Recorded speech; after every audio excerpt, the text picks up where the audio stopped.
Wong wedok ki ya nelongso lho. Nelongsone nggo napa? Kowe rumangsamu ngene iki panitia wedok-wedok diwenehi dhuwit anggaran sakmene kon nyukup-nyukupke kedlon teloe nganti cilik-cilik ngono kae. Kowe nek ngubenge ra umum lho panitia. Maksudmu piye? Ayo wong wedok ki ngubengke perekonomian ya angel. Telo mek karek masak tok, Bos. Wong lanang ki jebol telo awan-awan ngentang-ngentang mek srengenge. Ngantek kulu-kulu. Ayo. Wong wedok ning jero mangonceki goreng mek godhog tok. Ayo. Sapa gelem? Lho nek yo mesake wong wedok. Sak napa? Wong wedok ki arep kepiye-piye isuk ya wis tangi wis ulah-ulah. Olah-olah sing nglukokne janganan sapa?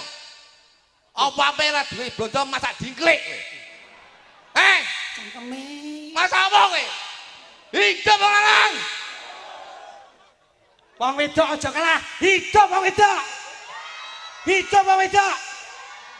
Wong wedok kuwi pengorbanannya untuk seorang pria. Sik. Napa? Kono hidup. Wong lanang. Kono. Wong wedok. Aku tengahe. Hidup.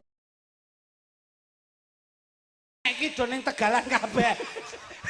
Mangsamu wanita itu adalah cendenane wong lanang, Mas. Napa? Pangapunten Mas Minto.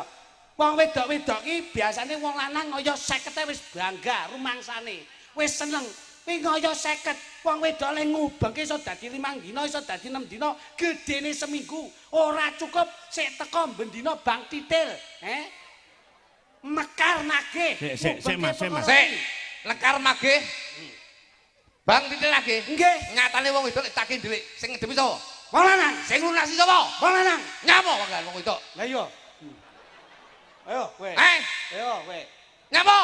Wong wedok. Wong wedok nyapa? Tetep tak ewangi. Lah ngono. Karena kita sudah mendengarkan bahwa surga adalah di telapak kaki ibu.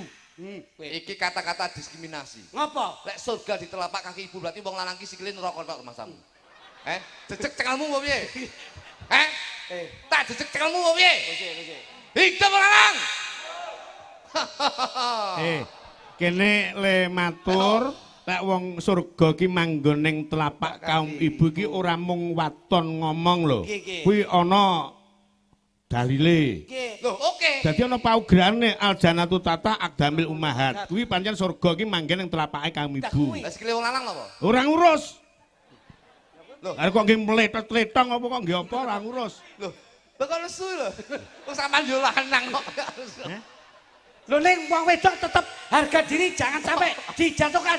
Hidup wong wedok. Hidup wong wedok. Ning sing paling Hidup wong wedok. Biasa ora